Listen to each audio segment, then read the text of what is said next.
नमस्कार मित्रांनो, अनेकांच्या मागणीनंतर एव्हिडन्सवरती काही व्हिडिओ करावे अशी सतत मागणी येत होती. पण मित्रांनो, एव्हिडन्स ॲक्ट नावाचा जो आपला कायदा आहे तो प्रचंड क्लिष्ट असा कायदा आहे. त्यातल्या तरतुदी अशा सर्वसामान्यपणे समजून सांगणं सहज शक्य होणार नाही. पण तरी पण गेल्या 20 वर्षाच्या प्रॅक्टिसमध्ये मला जे काही अनुभव आलेले आहेत त्यातले काही अनुभव उदाहरणासह तुम्हाला मी शेअर करणार आहे, जेणेकरून तुम्ही तुमची केस भविष्य काळासाठी कशी मजबूत करू शकता किंवा तुमच्या केसमध्ये तुम्हाला कसा सपोर्ट मिळेल या संदर्भामध्ये आजचा हा पहिला व्हिडिओ आहे. तर मित्रांनो, आज मी बोलणार आहे सेकंडरी एव्हिडन्स या गोष्टीवरती.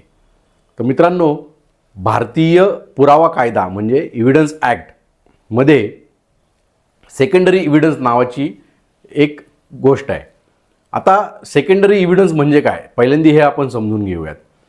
समजा मित्रांनो, तुम्ही एखादी प्रॉपर्टी खरेदी केलेली आहे आणि त्या प्रॉपर्टीचं जे खरेदी खत आहे, जे त्या सब रजिस्टर ऑफिसमध्ये तुम्ही रजिस्टर केलेलं असतं, त्याची जी ओरिजिनल कॉपी तुम्हाला परत मिळते त्याला म्हणतात फर्स्ट हँड इन्फॉर्मेशन.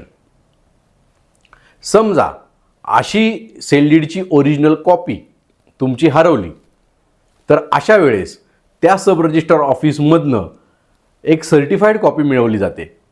त्या सर्टिफाईड कॉपीला सेकंडरी एव्हिडन्स समजलं जातं.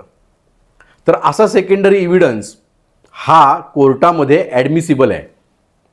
पण मित्रांनो, त्याच्यासाठी एक महत्त्वाची अट आहे आणि त्या अटीबद्दलच आज मी बोलणार आहे आणि जी अतिशय महत्त्वपूर्ण आहे. तर ज्या केसेसमध्ये एखाद्या ॲथॉरिटी पुढे तुम्ही एखादं डॉक्युमेंट रजिस्टर केलं असेल तर त्या ॲथॉरिटीकडनं त्या डॉक्युमेंटची सर्टिफाईड कॉपी तुम्हाला मिळते. पण मित्रांनो, अनेकदा अनेक प्रकारची कॉन्ट्रॅक्ट्स, कंपनी कॉन्ट्रॅक्ट्स असू देत, पार्टनरशिपची कॉन्ट्रॅक्ट्स असू देत, तुमची कॉन्ट्रॅक्टरशिपची कॉन्ट्रॅक्ट असू देत, साधी काही एखादी पैशाचे रिसीट असू दे किंवा तुमचे MOU असू देत, मराठीमध्ये तुम्ही विसरपावती करतात ते असू देत, कुठलंही डॉक्युमेंट जे कुठल्याही अथॉरिटीकडे नोंदवलं जात नाही, अशा डॉक्युमेंटसाठी मी आज जी प्रोव्हिजन सांगणार आहे ती अतिशय महत्त्वाची आहे.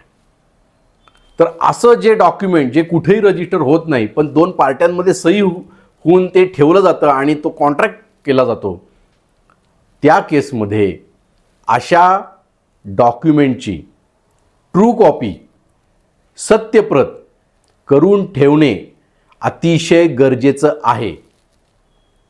कारण मित्रांनो, समजा ए ही व्यक्ती आहे, ती काहीतरी एखादी कंपनी आहे आणि बी ही व्यक्ती आहे जी एक कॉन्ट्रॅक्टर आहे.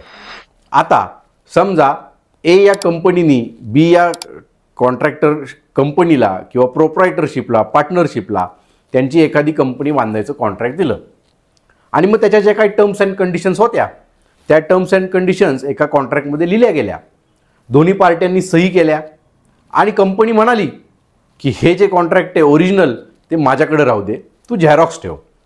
बी आपला भविष्यात काय घडणार आहे त्याच्याला माहीत नसतं, बी आपला होकार देतो आणि झेरॉक्स कॉपी ठेवतो. कंपनीचं काम जवळजवळ 3-4 वर्ष चालणार असतं आणि मधल्या काळामध्ये कंपनी लिक्विडेशनमध्ये जाते आणि त्याच्यामुळे कंपनी बंद करायची वेळ येते. आणि अशा वेळेस बी या कॉन्ट्रॅक्टरनी जे काही भांडवल तिथे लावलेलं आहे बिल्डिंग उभा करायला आणि त्याचा जो काही खर्च झालेला आहे त्याच्यासाठी तो रिकव्हरीचा सूट दाखल करतो.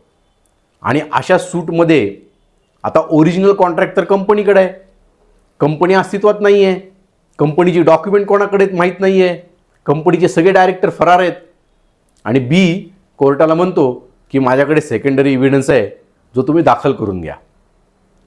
कोर्ट म्हणतं की अरे तुझं सेकंडरी एव्हिडन्स आहे तो बरोबर आहे, पण तो सेकंडरी एव्हिडन्स जो आहे तो आम्हाला कम्पेअर विथ ओरिजिनल असा कायद्यामध्ये शब्द आहे.